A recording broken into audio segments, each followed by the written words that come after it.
to escort His Excellency and invite him to address the Assembly.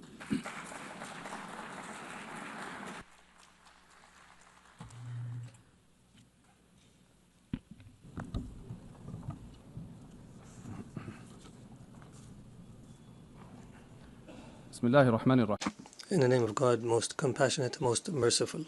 The Syrian story is filled with emotions, and it mixes pain with hope.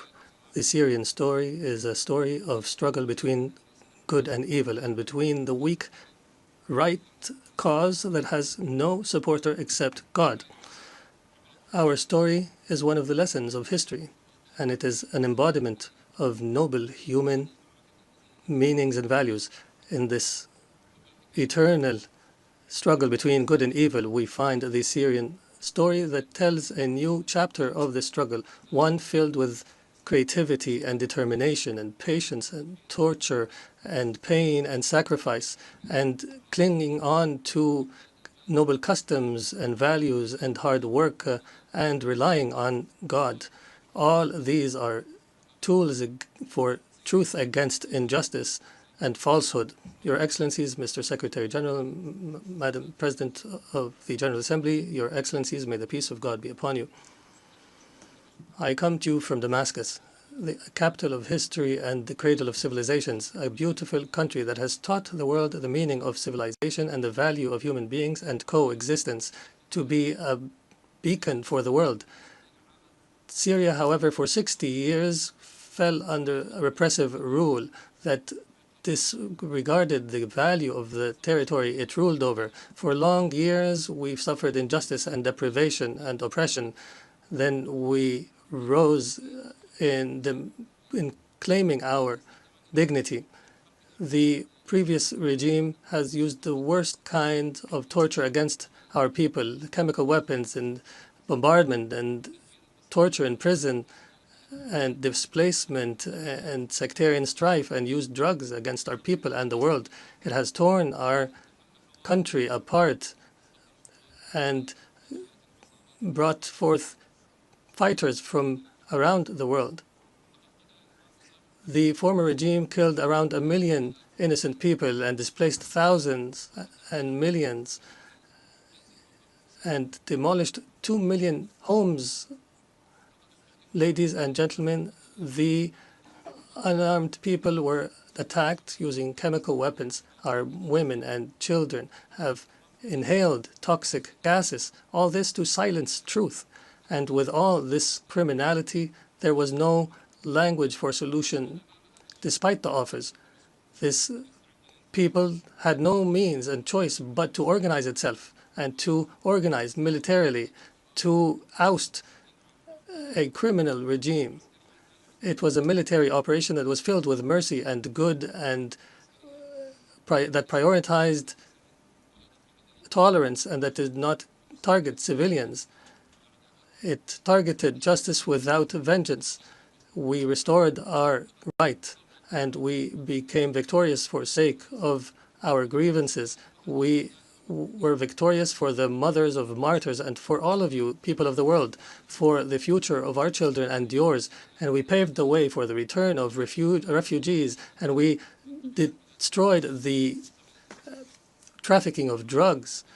Accordingly, Syria has transformed from an exporter of crisis to an opportunity for peace for Syria and the region. Ladies and gentlemen,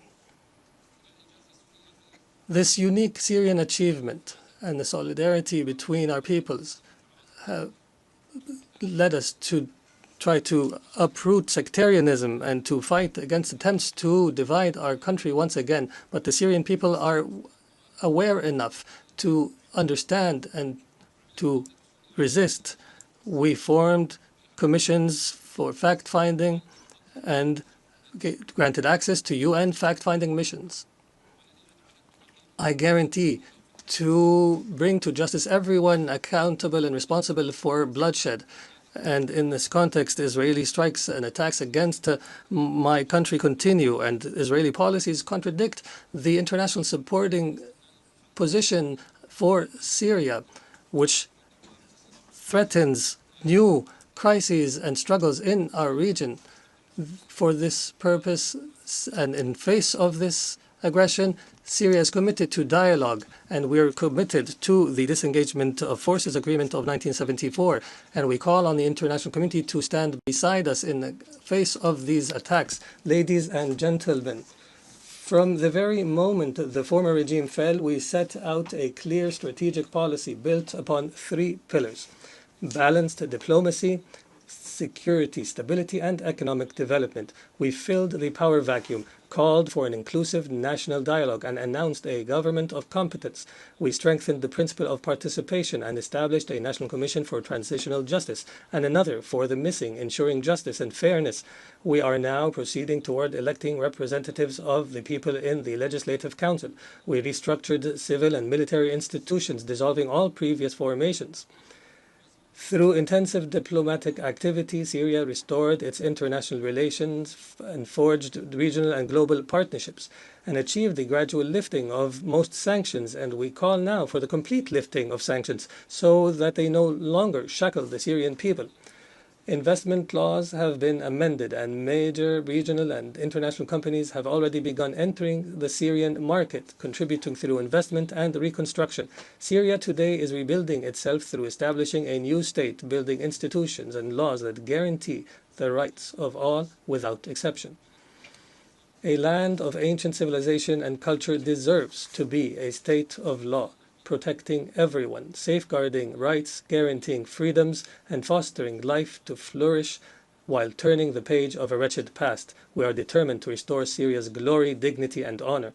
And in continuation of the Syrian story, I declare before you today the triumph of truth over falsehood. Truth has come and falsehood has perished.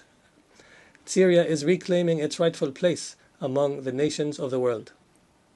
This announcement is the echo of a great people's will, a people who forged glory throughout the ages, who rose again from beneath the rubble to restore their rights and freedom and dignity. On behalf of the Syrian people, I extend gratitude to everyone who stood by the Syrian cause, who aided Syrians in their tragedy, and who welcomed them in their countries, and to all nations and peoples who rejoiced in the victory of the Syrian people's will.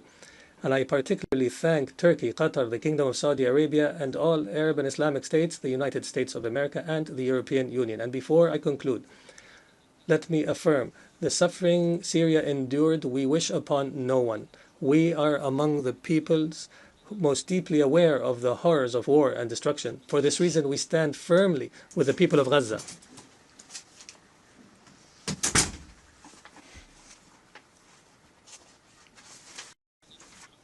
For this reason, we stand firmly with the people of Gaza, its children and women, and all peoples facing violations and aggression. We call for an immediate end to the war. In conclusion, the Syrian story has not come to an end. It continues to write a new chapter entitled Peace, Prosperity, and Development. And may the peace of God be upon you.